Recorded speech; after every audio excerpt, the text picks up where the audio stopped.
The Blue Hotel by Stephen Crane. The Palace Hotel at Fort Romper was painted a light blue, a shade that is on the legs of a kind of heron, causing the bird to declare its position against any background. The Palace Hotel, then, was always screaming and howling in a way that made the dazzling winter landscape of Nebraska seem only a gray, swampish hush. It stood alone on the prairie, and when the snow was falling, the town 200 yards away was not visible. But when the traveler alighted at the railway station, he was obliged to pass the Palace Hotel before he could come upon the company of low, clapboard houses which composed Fort Romper, and it was not to be thought that any traveler could pass the Palace Hotel without looking at it. Pat Scully, the proprietor, had proved himself a master of strategy when he chose his paints. It is true that on clear days, when the great transcontinental expresses, long lines of swaying Pullmans, swept through Fort Romper, passengers were overcome at the sight, and the cult that knows the brown reds and the subdivisions of the dark greens of the East expressed shame, pity, horror in a laugh. But to the citizens of this prairie town, and to the people who would naturally stop there, Pat Scully had performed a feat. With this opulence and splendor, these creeds, classes, egotisms that streamed through Romper on the rails day after day, they had no color in common. As if the displayed delights of such a blue hotel were not sufficiently enticing, it was Scully's habit to go every morning and evening to meet the leisurely trains that stopped at Romper and work his seductions upon any man that he might see wavering, gripsack in hand. One morning, when a snow-crusted engine dragged its long string of freight cars and its one-passenger coach to the station, Scully performed the marvel of catching 3 men. One was a shaky and quick-eyed Swede with a great shining, cheap valise. One was a tall, bronze cowboy who was on his way to a ranch near the Dakota line. One was a little, silent man from the East who didn't look it and didn't announce it. Scully practically made them prisoners. He was so nimble and merry and kindly that each probably felt it would be the height of brutality to try to escape. They trudged off over the creaking board sidewalks in the wake of the eager little Irishman. He wore a heavy fur cap squeezed tightly down on his head. It caused his 2 red ears to stick out stiffly as if they were made of tin. At last, Scully, elaborately, with boisterous hospitality, conducted them through the portals of the Blue Hotel. The room which they entered was small. It seemed to be merely a proper temple for an enormous stove, which, in the center, was humming with godlike violence. At various points on its surface, the iron had become luminous and glowed yellow from the heat. Beside the stove, Scully's son, Johnny, was playing high-five with an old farmer who had whiskers both gray and sandy. They were quarreling. Frequently, the old farmer turned his face toward a box of sawdust, colored brown from tobacco juice that was behind the stove, and spat with an air of great impatience and irritation. With a loud flourish of words, Scully destroyed the game of cards and bustled his son upstairs with part of the baggage of the new guest. He himself conducted them to 3 basins of the coldest water in the world. The cowboy and the Easterner burnished themselves fiery red with this water until it seemed to be some kind of metal polish. The Swede, however, merely dipped his fingers gingerly and with trepidation. It was notable that throughout this series of small ceremonies, the 3 travelers were made to feel that Scully was very benevolent. He was conferring great favors upon them. He handed the towel from one to the other with an air of philanthropic impulse. Afterward, they went to the first room, and sitting about the stove listened to Scully's officious clamor at his daughters, who were preparing the midday meal. They reflected in the silence of experienced men who tread carefully amid new people. Nevertheless, the old farmer, stationary, invincible in his chair near the warmest part of the stove, turned his face from the sawdust box frequently and addressed a glowing commonplace to the strangers. Usually he was answered in short but adequate sentences by either the cowboy or the Easterner. The Swede said nothing. He seemed to be occupied in making furtive estimates of each man in the room. One might have thought that he had the sense of silly suspicion which comes to guilt. He resembled a badly frightened man. Later, at dinner, he spoke a little, addressing his conversation entirely to Scully. He volunteered that he had come from New York, where for 10 years he had worked as a tailor. These facts seemed to strike Scully as fascinating, and afterward he volunteered that he had lived at Romper for 14 years. The Swede asked about the crops and the price of labor. He seemed barely to listen to Scully's extended replies. His eyes continued to rove from man to man. Finally, with a laugh and a wink, he said that some of these Western communities were very dangerous, and after his statement he straightened his legs under the table, tilted his head, and laughed again, loudly.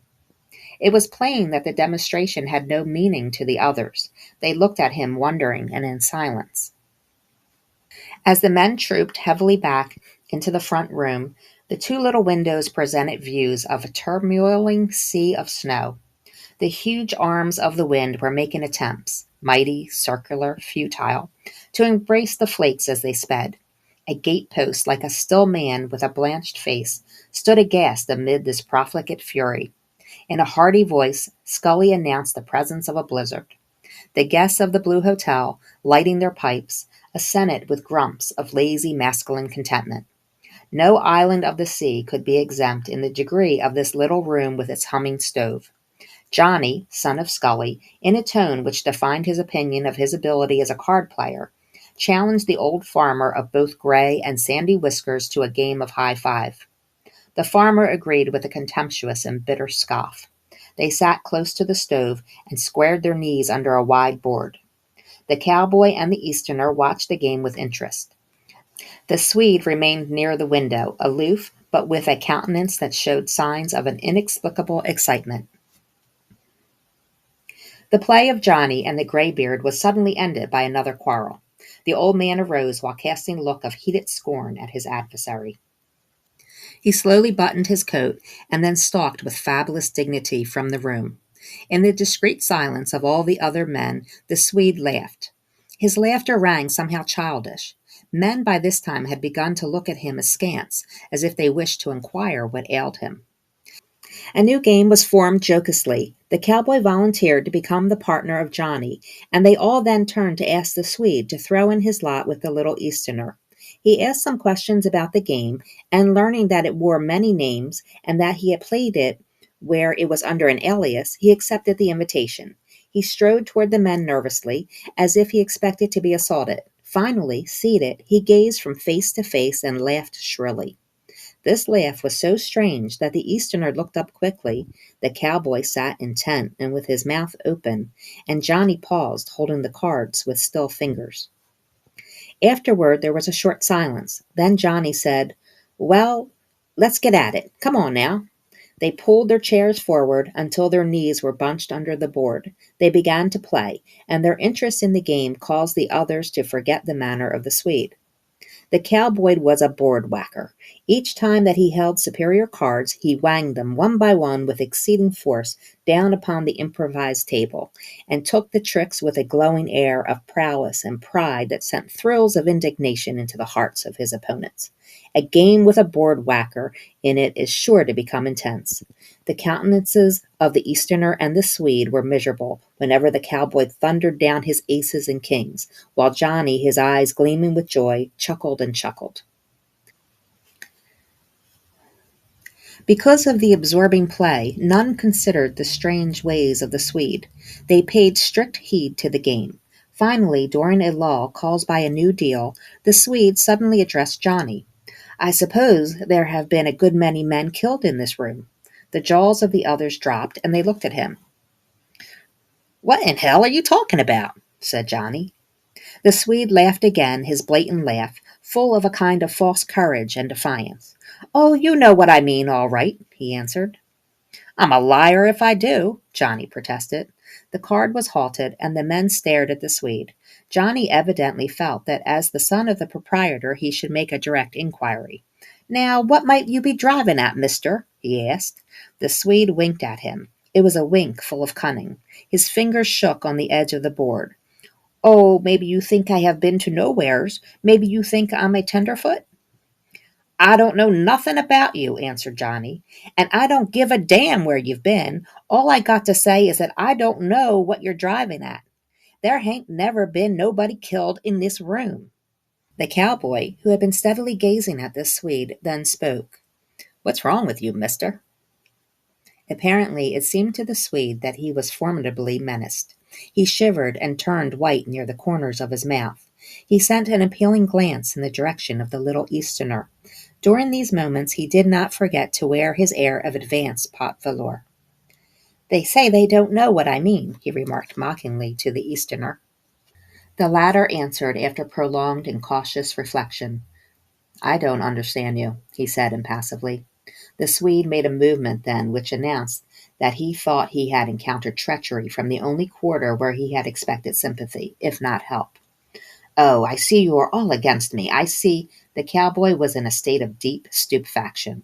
"Say," he cried as he tumbled the deck violently down upon the board. "Say, what are you getting at, hey?" The Swede sprang up with the celerity of a man escaping from a snake on the floor. "I don't want to fight," he shouted. "I don't want to fight." The cowboy stretched his long legs indolently and deliberately. His hands were in his pockets. He spat into the sawdust box. "Well, who the hell thought you did?" he inquired. The Swede backed rapidly toward the corner of the room. His hands were out protectingly in front of his chest, but he was making an obvious struggle to control his fright. "Gentlemen," he quavered, "I suppose I am going to be killed before I can leave this house. I suppose I am going to be killed before I can leave this house." In his eyes was the dying swan look. Through the windows could be seen the snow turning blue in the shadow of dusk. The wind tore at the house, and some loose thing beat regularly against the clapboards like a spirit tapping. A door opened, and Scully himself entered. He paused in surprise as he noted the tragic attitude of the Swede. Then he asked, "What's the matter here?" The Swede answered him swiftly and eagerly, "These men are going to kill me." "Kill you?" ejaculated Scully. "Kill you? What are you talking?" The Swede made the gesture of a martyr. Scully wheeled sternly upon his son. "What is this, Johnny?"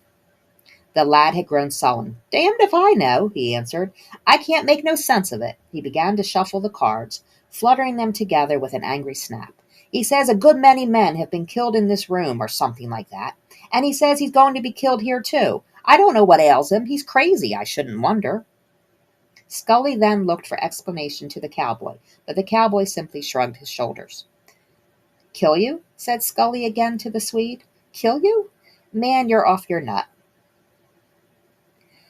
"Oh, I know," burst out the Swede. "I know what will happen. Yes, I'm crazy. Yes. Yes, of course. I'm crazy. Yes. But I know one thing." There was a sort of sweat of misery and terror upon his face. "I know I won't get out of here alive." The cowboy drew a deep breath, as if his mind was passing into the last stages of dissolution. "Well, I'm doggoned," he whispered to himself. Scully wheeled suddenly and faced his son. "You've been troubling this man." Johnny's voice was loud with its burden of grievance. "Why, good God, I ain't done nothing to him." The Swede broke in. "Gentlemen, do not disturb yourselves. I will leave this house. I will go away because," he accused them dramatically with his glance, "because I do not want to be killed." Scully was furious with his son. "Will you tell me what is the matter, you young devil? What's the matter, anyhow? Speak out." "Blame it!" cried Johnny in despair. "Don't I tell you I don't know? He says we want to kill him, and that's all I know. I can't tell what ails him." The Swede continued to repeat, "Never mind, Mr. Scully, never mind. I will leave this house. I will go away, because I do not wish to be killed. Yes, of course, I am crazy, yes, but I know one thing. I will go away. I will leave this house. Never mind, Mr. Scully, never mind. I will go away." "You will not go away," said Scully. "You will not go away until I hear the reason of this business. If anybody has troubled you, I will take care of him. This is my house. You are under my roof, and I will not allow any peaceable man to be troubled here." He cast a terrible eye upon Johnny, the cowboy, and the Easterner.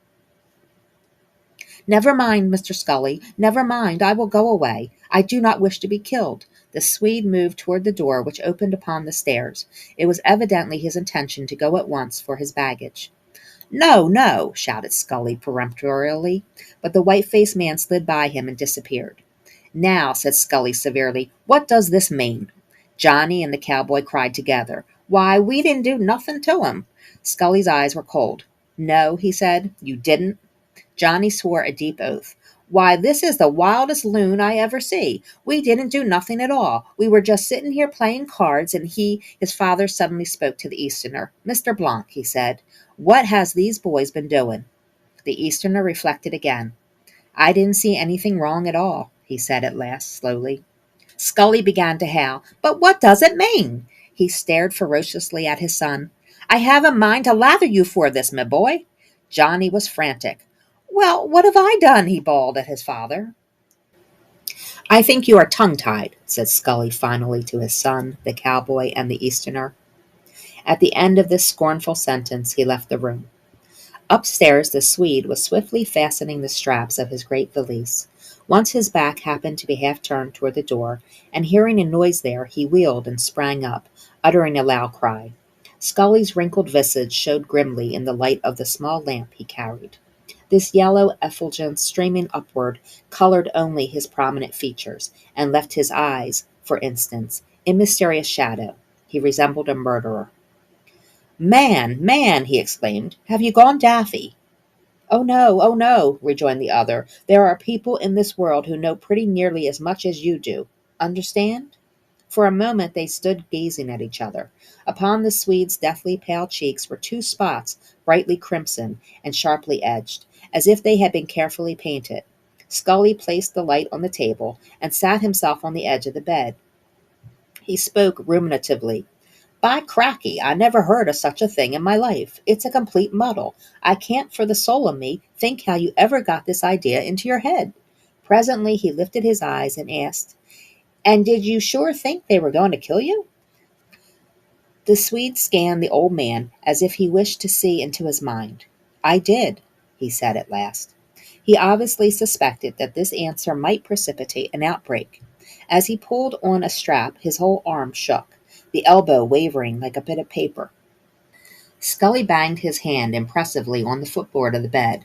Why, man, we're going to have a line of electric streetcars in this town next spring. A line of electric streetcars? Repeated the Swede stupidly. And, Scully said, there's a new railroad going to be built down from Broken Arm to here, not to mention the four churches and the smashin' big brick schoolhouse. Then there's to be a big factory, too. Why, in 2 years, Romper'll be a metropolis. Having finished the preparation of his baggage, the Swede straightened himself. Mr. Scully, he said, with sudden hardihood, how much do I owe you? You don't owe me anything, said the old man angrily. Yes, I do, retorted the Swede. He took 75 cents from his pocket and tendered it to Scully, but the latter snapped his fingers in disdainful refusal. However, it happened that they both stood gazing in a strange fashion at the 3 silver pieces on the Swede's open palm. I'll not take your money, said Scully at last, not after what's been going on here. Then a plan seemed to strike him. Here, he cried, picking up his lamp and moving toward the door. Here, come with me a minute. No, said the Swede in overwhelming alarm. Yes, urged the old man. Come on, I want you to come and see a picture. Just across the hall, in my room. The Swede must have concluded that his hour was come. His jaw dropped and his teeth showed like a dead man's. He ultimately followed Scully across the corridor, but he had the step of one hung in chains. Scully flashed the light high on the wall of his own chamber. There was revealed a ridiculous photograph of a little girl. She was leaning against a balustrade of gorgeous decoration, and the formidable bang to her hair was prominent. The figure was as graceful as an upright sled stake, and withal it was the hue of lead. There, said Scully tenderly, that's the picture of my little girl that died. Her name was Carrie. She had the purtiest hair you ever saw. I was that fond of her. Turning then, he saw that the Swede was not contemplating the picture at all, but instead was keeping keen watch on the gloom in the rear. Look, man, cried Scully heartily. That's the picture of my little gal that died. Her name was Carrie. And then here's the picture of my oldest boy, Michael. He's a lawyer in Lincoln and doing well. I gave that boy a grand education, and I'm glad for it now. He's a fine boy. Look at him now. Ain't he bold as blazes, him there in Lincoln, an honored and respected gentleman? An honored and respected gentleman, concluded Scully with a flourish, and so saying he smote the Swede jovially on the back. The Swede faintly smiled. Now, said the old man, there's only one more thing. He dropped suddenly to the floor and thrust his head beneath the bed. The Swede could hear his muffled voice. I'd keep it under my pillar if it wasn't for that boy Johnny. Then there's the old woman. Where is it now? I never put it twice in the same place. Ah, now come out with ye. Presently he backed clumsily from out under the bed, dragging with him an old coat rolled into a bundle. I've fetched him, he muttered. Kneeling on the floor, he unrolled the coat and extracted from its heart a large yellow-brown whiskey bottle. His first maneuver was to hold the bottle up to the light. Reassured, apparently, that nobody had been tampering with it, he thrust it with a generous movement toward the Swede. The weak-kneed Swede was about to eagerly clutch this element of strength, but he suddenly jerked his hand away and cast a look of horror upon Scully. Drink, said the old man affectionately. He had risen to his feet and now stood facing the Swede. There was a silence. Then again Scully said, Drink. The Swede laughed wildly. He grabbed the bottle, put it to his mouth, and as his lips curled absurdly around the opening and his throat worked, he kept his glance, burning with hatred, upon the old man's face. After the departure of Scully, the three men, with the cardboard still upon their knees, preserved for a long time an astounded silence. Then Johnny said, That's the dod-dangedest Swede I ever see. He ain't no Swede, said the cowboy scornfully. Well, what is he then? Replied Johnny. What is he then? It's my opinion, replied the cowboy deliberately. He's some kind of a Dutchman. It was a venerable custom of the country to entitle as Swedes all light-haired men who spoke with a heavy tongue. In consequence, the idea of the cowboy was not without its daring. Yes, sir, he repeated. It's my opinion this feller is some kind of a Dutchman. Well, he says he's a Swede anyhow, muttered Johnny sulkily. He turned to the Easterner. What do you think, Mr. Blanc? Oh, I don't know, replied the Easterner. Well, what do you think makes him act that way? Asked the cowboy. Why, he's frightened. The Easterner knocked his pipe against the rim of the stove. He's clear frightened out of his boots. What at? Cried Johnny and the cowboy together. The Easterner reflected over his answer. What at? Cried the others again. Oh, I don't know, but it seems to me this man has been reading dime novels, and he thinks he's right out in the middle of it, the shooting and the stabbing and all. But, said the cowboy, deeply scandalized, this ain't Wyoming, nor none of them places. This is Nebraska. Yes, added Johnny, and why don't he wait till he gets out west?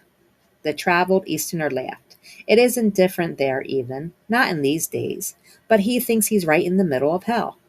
Johnny and the cowboy mused long. It's awful funny, remarked Johnny at last. Yes, said the cowboy, this is a queer game. I hope we don't get snowed in, because then we'd have to stand this here man being around us all the time. That wouldn't be no good. I wish Pop would throw him out, said Johnny. Presently they heard a loud stamping on the stairs, accompanied by ringing jokes in the voice of old Scully, and laughter, evidently, from the Swede. The men around the stove stared vacantly at each other. Gosh, said the cowboy. The door flew open, and old Scully, flushed and anecdotal, came into the room. He was jabbering at the Swede, who followed him, laughing bravely. It was the entry of two roisterers from a banquet hall. Come now, said Scully sharply to the three seated men. Move up and give us a chance at the stove. The cowboy and the Easterner obediently sidled their chairs to make room for the newcomers. Johnny, however, simply arranged himself in a more indolent attitude, and then remained motionless. Come, get over. There, said Scully.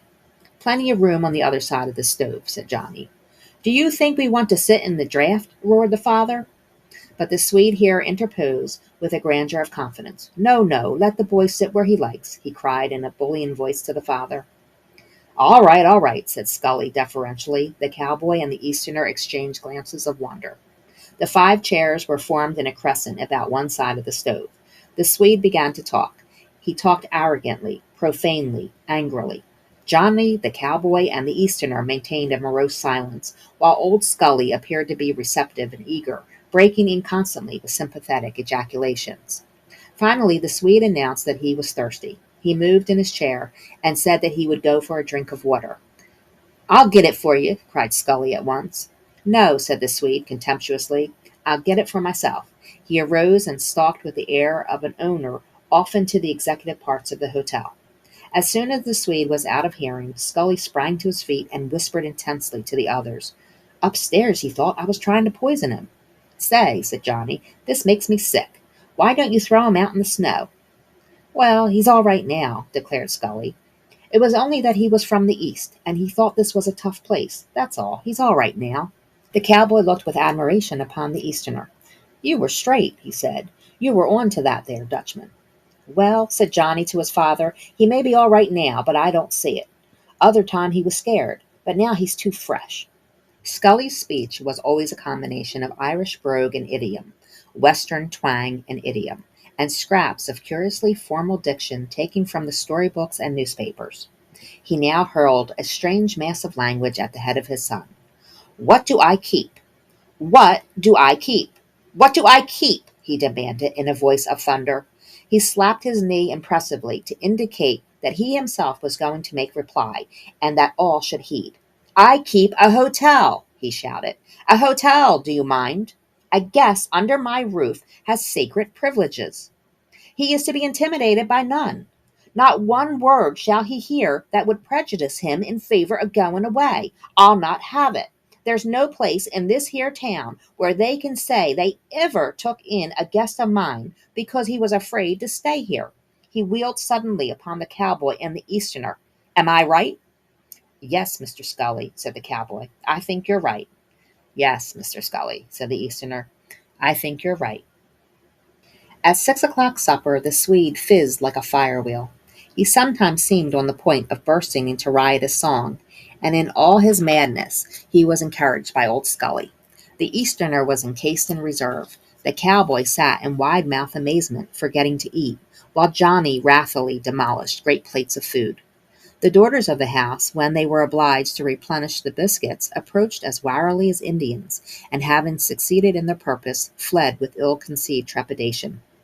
The Swede domineered the whole feast, and he gave it the appearance of a cruel bacchanal. He seemed to have grown suddenly taller. He gazed, brutally disdainful, into every face. His voice rang through the room.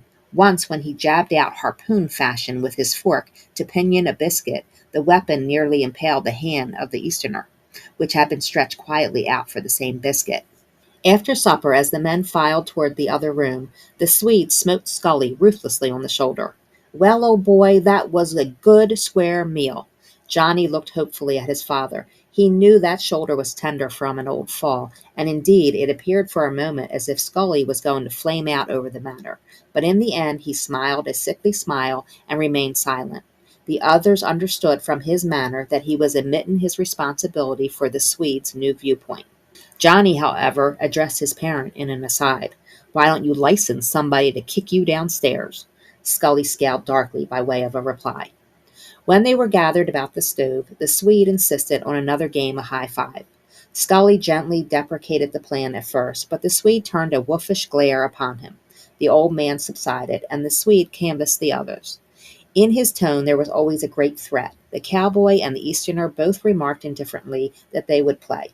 Scully said that he would presently have to go to meet the 6:58 train, and so the Swede turned menacingly upon Johnny. For a moment their glances crossed like blades, and then Johnny smiled and said, Yes, I'll play. They formed a square, with the little board on their knees. The Easterner and the Swede were again partners. As the play went on, it was noticeable that the cowboy was not board-whacking as usual. Meanwhile, Scully, near the lamp, had put on his spectacles, and with an appearance curiously like an old priest, was reading a newspaper. In time he went out to meet the 6:58 train, and despite his precautions, a gust of polar wind whirled into the room as he opened the door. Besides scattering the cards, it chilled the players to the marrow. The Swede cursed frightfully. When Scully returned, his entrance disturbed a cozy and friendly scene. The Swede again cursed, but presently they were once more intent, their heads bent forward and their hands moving swiftly. The Swede had adopted the fashion of board-whacking. Scully took up his paper and for a long time remained immersed in matters which were extraordinarily remote from him. The lamp burned badly, and once he stopped to adjust the wick. The newspaper, as he turned from page to page, rustled with a slow and comfortable sound, then suddenly heard three terrible words. You are cheating! Such scenes often prove that there can be little of dramatic import in environment. Any room can present a tragic front. Any room can be comic. This little den was now hideous as a torture chamber. The new faces of the men themselves had changed it upon the instant. The Swede held a huge fist in front of Johnny's face, while the latter looked steadily over it into the blazing orbs of his accuser. The Easterner had grown pallid. The cowboy's jaw had dropped in that expression of bovine amazement which was one of his important mannerisms. After the three words, the first sound in the room was made by Scully's paper as it floated forgotten to his feet. His spectacles had also fallen from his nose, but by a clutch he had saved them in air. His hand, grasping the spectacles, now remained poised awkwardly and near his shoulder. He stared at the card players. Probably the silence was a second elapsed. Then, if the floor had been suddenly twitched out from under the men, they could not have moved quicker. The five had projected themselves headlong towards a common point. It happened that Johnny, in rising to hurl himself upon the Swede, had stumbled slightly because of his curiously instinctive care for the cards and the board. The loss of the moment allowed time for the arrival of Scully, and also allowed the cowboy time to give the Swede a great push which sent him staggering back. The men found tongue together, and hoarse shouts of rage, appeal, or fear burst from every throat. The cowboy pushed and jostled feverishly at the Swede, and the Easterner and Scully clung wildly to Johnny. But through the smoky air, above the swaying bodies of the peace compellers, the eyes of the two warriors ever sought each other in glances of challenge that were at once hot and steely. Of course the board had been overturned, and now the whole company of cards was scattered over the floor, where the boots of the men trampled the fat and painted kings and queens as they gazed with their silly eyes at the war that was waging above them. Scully's voice was dominating the yells. "Stop now! Stop, I say! Stop now!" Johnny, as he struggled to burst through the rank formed by Scully and the Easterner, was crying, "Well, he says I cheated. He says I cheated. I won't allow no man to say I cheated. If he says I cheated, he's a—" The cowboy was telling the Swede, "Quit now. Quit, do you hear?" The screams of the Swede never ceased. "He did cheat. I saw him. I saw him." As for the Easterner, he was importuning in a voice that was not heeded. "Wait a moment, can't you? Oh, wait a moment. What's the good of a fight over a game of cards? Wait a moment." In this tumult, no complete sentences were clear. "Cheat, quit, he says." These fragments pierced the uproar and rang out sharply. It was remarkable that, whereas Scully undoubtedly made the most noise, he was the least heard of any of the riotous band. Then suddenly there was a great cessation. It was as if each man had paused for breath, and although the room was still lighted with the anger of men, it could be seen that there was no danger of immediate conflict. And at once Johnny, shouldering his way forward, almost succeeded in confronting the Swede. "What did you say I cheated for? What did you say I cheated for? I don't cheat, and I won't let no man say I do." The Swede said, "I saw you. I saw you." "Well," cried Johnny, "I'll fight any man what says I cheat." "No, you won't," said the cowboy. "Not here." "Ah, be still, can't you?" said Scully, coming between them. The quiet was sufficient to allow the Easterner's voice to be heard. He was repeating, "Oh, wait a moment, can't you? What's the good of a fight over a game of cards? Wait a moment." Johnny, his red face appearing above his father's shoulder, held the Swede again. "Did you say I cheated?" The Swede showed his teeth. "Yes." "Then," said Johnny, "we must fight." "Yes, fight!" roared the Swede. He was like a demoniac. "Yes, fight! I'll show you what kind of a man I am. I'll show you who you want to fight. Maybe you think I can't fight. Maybe you think I can't. I'll show you, you skin, you card sharp. Yes, you cheated. You cheated. You cheated." "Well, let's go at it then, mister," said Johnny coolly. The cowboy's brow was beaded with sweat from his efforts in intercepting all sorts of raids. He turned in despair to Scully. "What are you going to do now?" A change had come over the Celtic visage of the old man. He now seemed all eagerness, his eyes glowed. "Well, let 'em fight," he answered stalwartly. I can't put up with it any longer. I've stood this damn Swede till I'm sick. We'll let them fight.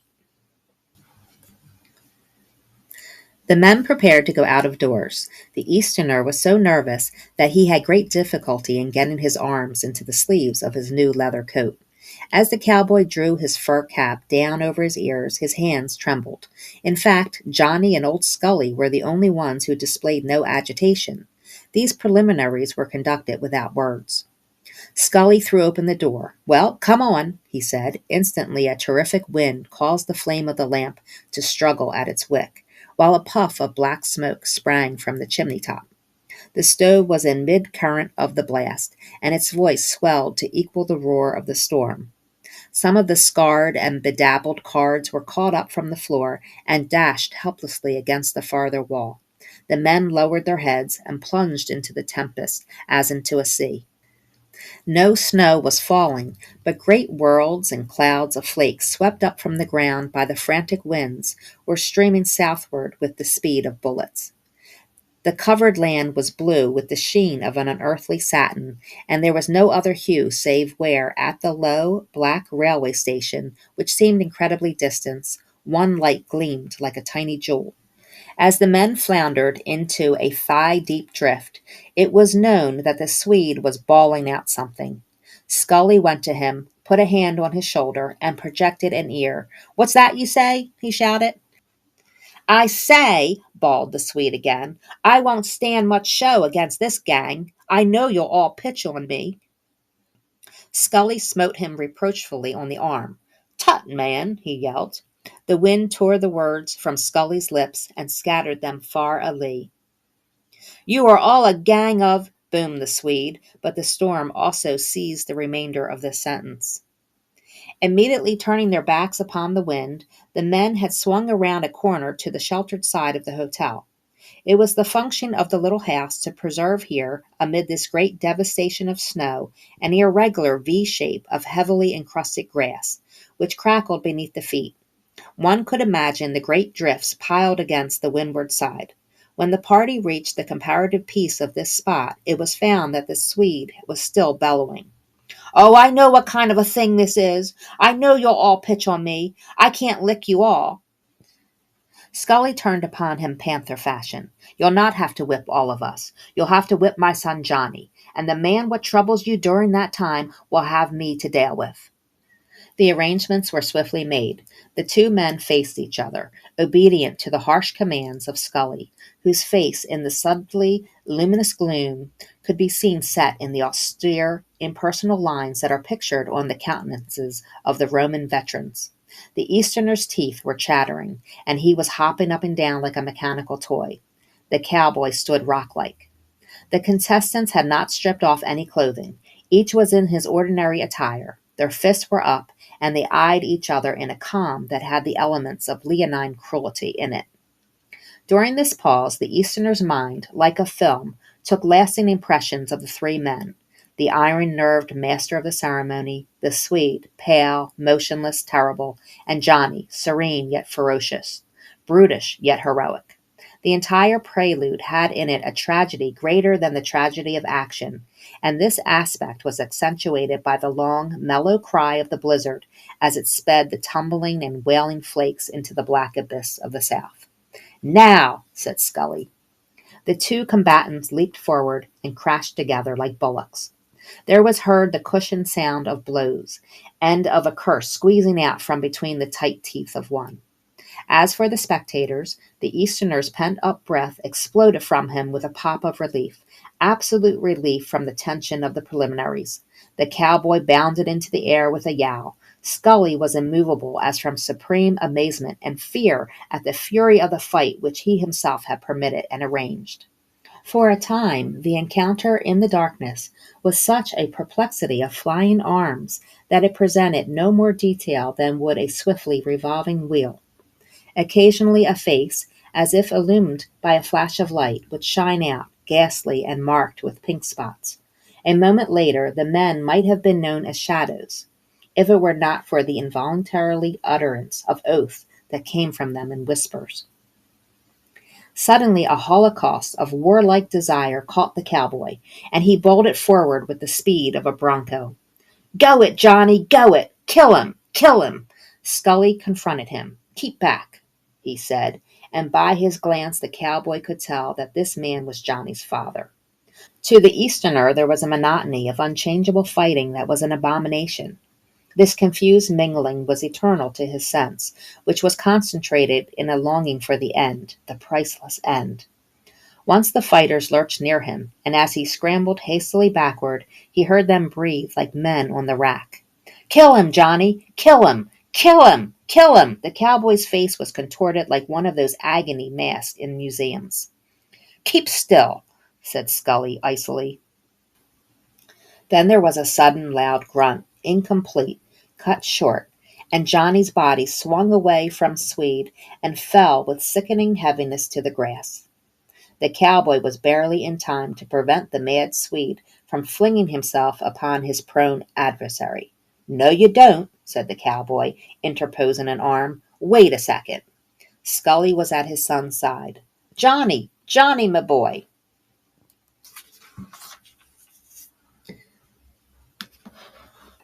His voice had a quality of melancholy tenderness. Johnny, can you go on with it? He looked anxiously down into the bloody, pulpy face of his son. There was a moment of silence, and then Johnny answered in his ordinary voice, Yes.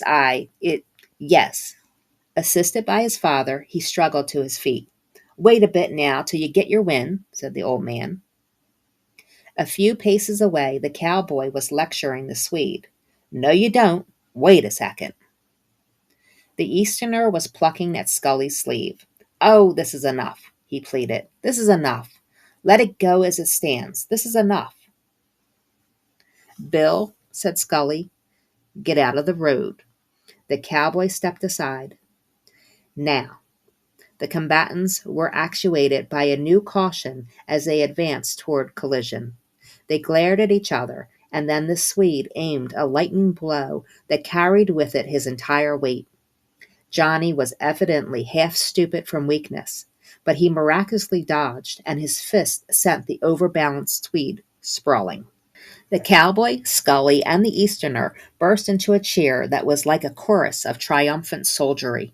But before its conclusion, the Swede had scuffed agilely to his feet and came in berserk abandon at his foe.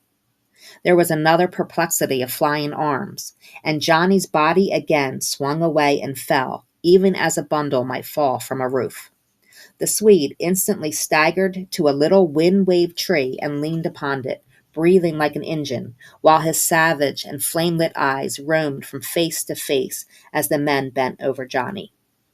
There was a splendor of isolation in his situation at this time, which the Easterner felt once when, lifting his eyes from the man on the ground, he beheld that mysterious and lonely figure waiting. Are you any good yet, Johnny? Asked Scully in a broken voice. The son gasped and opened his eyes languidly. After a moment he answered, No, I ain't any good any more. Then, from shame and bodily ill, he began to weep, the tears furrowing down through the bloodstains on his face. He was too, too heavy for me. Scully straightened and addressed the waiting figure. Stranger, he said evenly, it's all up with our side. Then his voice changed into that vibrant huskiness which is commonly the tone of the most simple and deadly announcement. Johnny is whipped. Without replying, the victor moved off on the route to the front door of the hotel. The cowboy was formulating new and unspellable blasphemies. The Easterner was startled to find that they were now out in a wind that seemed to come direct from the shadowed Arctic flues. He heard again the wail of the snow as it was flung to its grave in the south.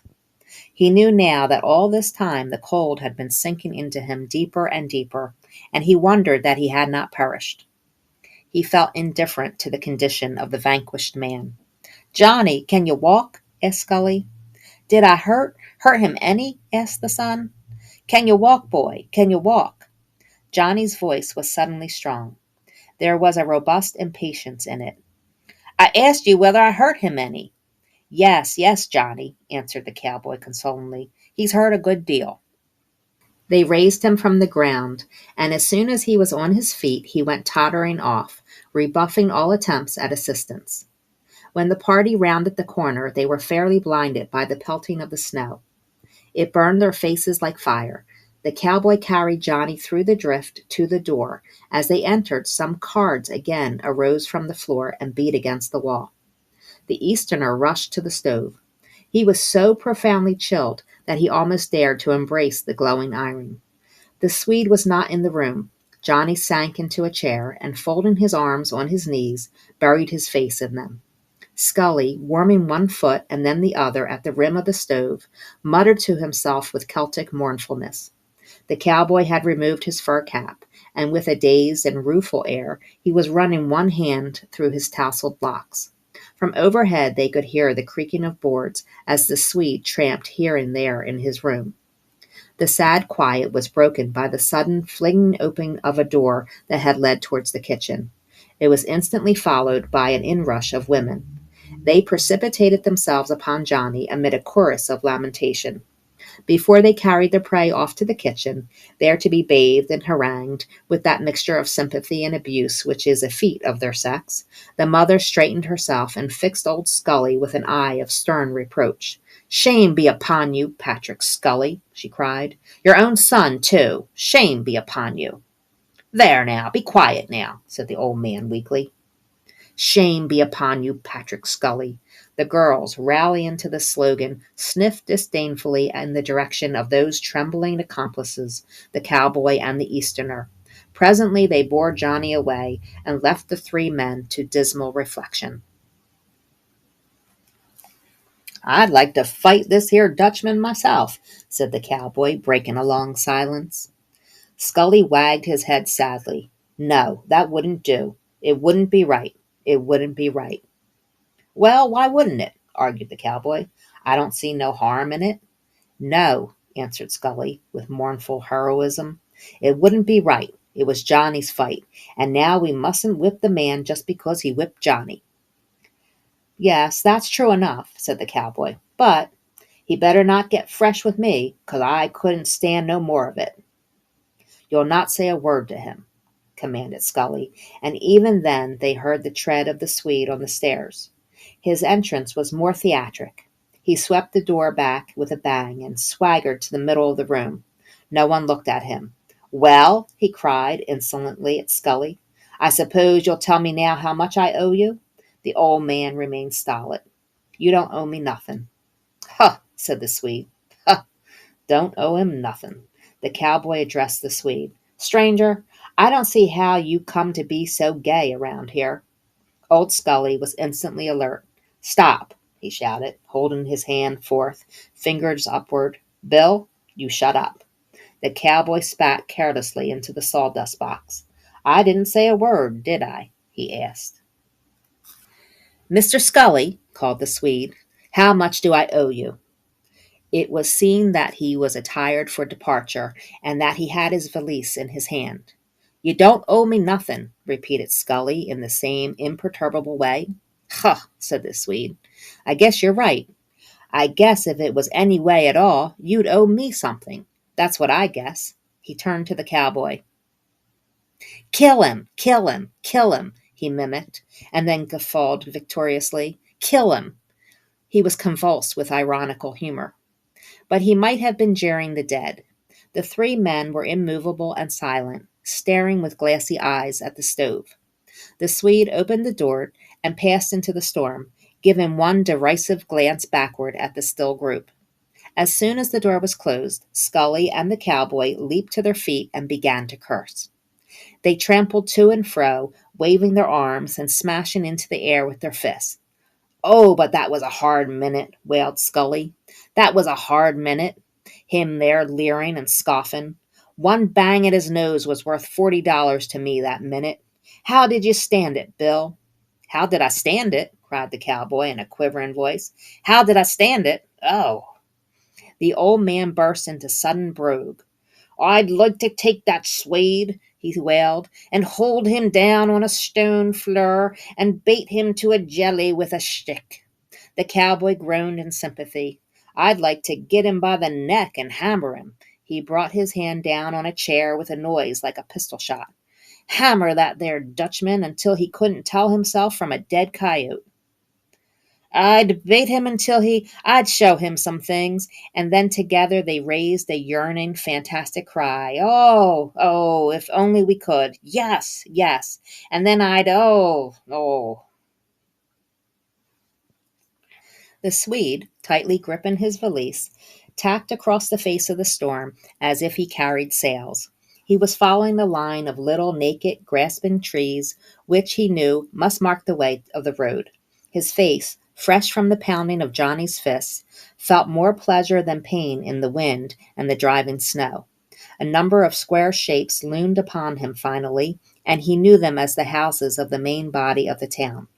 He found a street and made travel along it, leaning heavily upon the wind whenever at a corner a terrific blast caught him.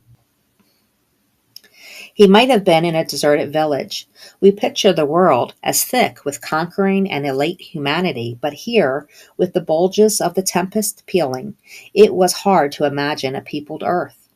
One viewed the existence of man then as a marvel, and conceded a glamour of wonder to these lice which were caused to cling to a whirling, fire-smitten, ice-locked, disease-stricken, space-lost bulb. The conceit of man was explained by this storm to be the very engine of life. One was a coxcomb not to die in it. However, the Swede found a saloon. In front of it an indomitable red light was burning, and the snowflakes were made blood color as they flew through the circumscribed territory of the lamp's shining. The Swede pushed open the door of the saloon and entered. A sanded expanse was before him, and at the end of it 4 men sat about a table drinking. Down one side of the room extended a radiant bar, and its guardian was leaning upon his elbows, listening to the talk of the men at the table. The Swede dropped his valise upon the floor and, smiling fraternally upon the barkeeper, said, "Give me some whiskey, will you?" The man placed a bottle, a whiskey glass, and a glass of ice-thick water upon the bar. The Swede poured himself an abnormal portion of whiskey and drank it in 3 gulps. "Pretty bad night," remarked the bartender indifferently. He was making the pretension of blindness, which is usually a distinction of his class, but it could have been seen that he was furtively studying the half-erased bloodstains on the face of the Swede. "Bad night," he said again.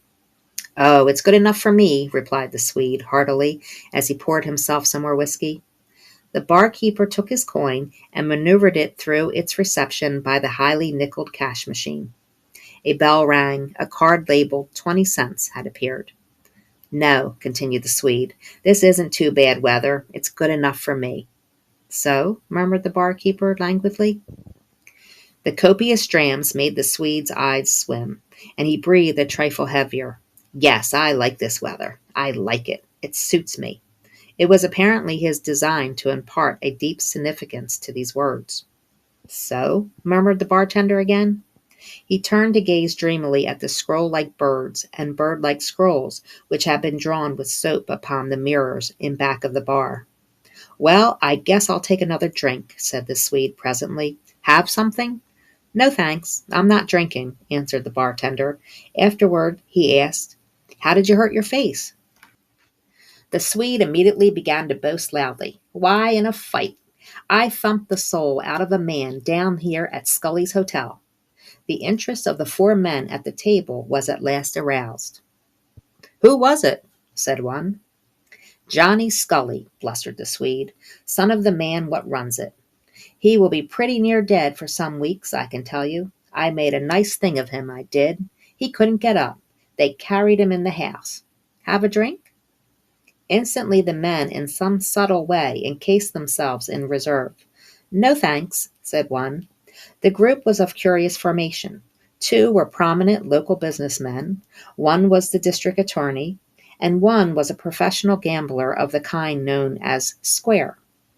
But a scrutiny of the group would not have enabled an observer to pick the gambler from the men of more reputable pursuits. He was, in fact, a man so delicate in manner, when among people of fair class, and so judicious in his choice of victims that in a strictly masculine part of the town's life he had come to be explicitly trusted and admired. People called him a thoroughbred. The fear and contempt with which his craft was regarded were undoubtedly the reason why his quiet dignity shone conspicuous above the quiet dignity of men who might be merely hatters, billiard makers, or grocery clerks. Beyond an occasional unwary traveler who came by rail, this gambler was supposed to prey solely upon reckless and senile farmers who, when flush with good crops, drove into town in all the pride and confidence of an absolutely invulnerable stupidity. Hearing at times in circuitous fashion of the despoilment of such a farmer, the important men of Romper invariably laughed in contempt of the victim, and if they thought of the wolf at all, it was with a kind of pride at the knowledge that he would never dare think of attacking their wisdom and courage. Besides, it was popular that this gambler had a real wife and two real children in a neat cottage in a suburb where he led an exemplary home life. And when anyone even suggested a discrepancy in his character, the crowd immediately vociferated descriptions of this virtuous family circle. Then men who led exemplary home lives and men who did not lead exemplary home lives all subsided in a bunch, remarking that there was nothing more to be said. However, when a restriction was placed upon him, as, for instance, when a strong clique of members of the new Pollywog Club refused to permit him, even as a spectator, to appear in the rooms of the organization, the candor and gentleness with which he accepted the judgment disarmed many of his foes and made his friends more desperately partisan. He invariably distinguished between himself and a respectable romper man so quickly and frankly that his manner actually appeared to be a continual broadcast compliment. And one must not forget to declare the fundamental fact of his entire position in Romper. It is irrefutable that in all affairs outside his business, in all matters that occur eternally and commonly between man and man, this thieving card player was so generous, so just, so moral, that in a contest he could have put to flight the consciences of 9/10 of the citizens of Romper. And so it happened that he was seated in this saloon with the two prominent local merchants and the district attorney. The Swede continued to drink raw whiskey, meanwhile babbling at the barkeeper and trying to induce him to indulge in potations. Come on, have a drink. Come on. What? No? Well, have a little one then. By God, I've whipped a man tonight, and I want to celebrate. I whipped him good, too. Gentlemen, the Swede cried to the men at the table, have a drink? Shh, said the barkeeper. The group at the table, although furtively attentive, had been pretending to be deep in talk, but now a man lifted his eyes toward the Swede and said shortly, Thanks, we don't want any more. At this reply, the Swede ruffled out his chest like a rooster. Well, he exploded, it seems I can't get anybody to drink with me in this town. Seems so, don't it? Well. Shh, said the barkeeper. Say, snarled the Swede, don't you try to shut me up. I won't have it. I'm a gentleman, and I want people to drink with me, and I want 'em to drink with me now. Now, do you understand? He rapped the bar with his knuckles. Years of experience had calloused the bartender. He merely grew sulky. I hear you, he answered. Well, cried the Swede, listen hard then. See those men over there? Well, they're going to drink with me, and don't you forget it. Now you watch. Hi, yelled the barkeeper, this won't do. Why won't it? Demanded the Swede. He stalked over to the table and by chance laid his hand upon the shoulder of the gambler. How about this? He asked wrathfully. I asked you to drink with me. The gambler simply twisted his head and spoke over his shoulder. My friend, I don't know you. Oh, hell, answered the Swede. Come and have a drink. Now, my boy, advised the gambler kindly, take your hand off my shoulder and go away and mind your own business. He was a little, slim man, and it seemed strange to hear him use this tone of heroic patronage to the burly Swede. The other men at the table said nothing. What? You won't drink with me, you little dude? I'll make you then. I'll make you." The Swede had grasped the gambler frenziedly at the throat and was dragging him from his chair. The other men sprang up. The barkeeper dashed around the corner of his bar. There was a great tumult, and then was seen a long blade in the hand of the gambler. It shot forward, and a human body, the citadel of virtue, wisdom, power, was pierced as easily as if it had been a melon. The Swede fell with a cry of supreme astonishment. The prominent merchants and the district attorney must have at once tumbled out of the place backward. The bartender found himself hanging limply to the arm of a chair and gazing into the eyes of a murderer. "Henry," said the latter, as he wiped the knife on one of the towels that hung beneath the bar rail, "you tell him where to find me. I'll be home, waiting for him." Then he vanished. A moment afterward, the barkeeper was in the street, dinning through the storm for help and, moreover, companionship. The corpse of the Swede, alone in the saloon, had its eyes fixed upon a dreadful legend that dwelt atop of the cash machine. "This registers the amount of your purchase." Months later, the cowboy was frying pork over the stove of a little ranch near the Dakota line, when there was a quick thud of hoofs outside, and presently the Easterner entered with the letters and the papers. "Well," said the Easterner at once, "the chap that killed the Swede has got 3 years. Wasn't much, was it?" "He has. 3 years." The cowboy poised his pan of pork while he ruminated upon the news. 3 years. That ain't much." "No, it was a light sentence," replied the Easterner as he unbuckled his spurs. "Seems there was a good deal sympathy for him in Romper." "If the bartender had been any good," observed the cowboy thoughtfully, "he would have gone in and cracked that there Dutchman on the head with a bottle in the beginning of it and stopped all this here murdering." "Yes, 1,000 things might have happened," said the Easterner tartly. The cowboy returned his pan of pork to the fire, but his philosophy continued. "It's funny, ain't it? If he hadn't said Johnny was cheating, he'd be alive this minute. He was an awful fool. Game played for fun, too, not for money. I believe he was crazy." "I feel sorry for that gambler," said the Easterner. "Oh, so do I," said the cowboy. "He don't deserve none of it for killing who he did." "The Swede might not have been killed if everything had been square." "Might not have been killed!" exclaimed the cowboy. "Everything square! Why, when he said that Johnny was cheating and acted like such a jackass, and then in the saloon he fairly walked up to get hurt." With these arguments, the cowboy browbeat the Easterner and reduced him to rage. "You're a fool!" cried the Easterner viciously. "You're a bigger jackass than the Swede by a million majority. Now let me tell you one thing. Let me tell you something. Listen, Johnny was cheating." "Johnny?" said the cowboy blankly. There was a minute of silence, and then he said robustly, "Why, no, the game was only for fun."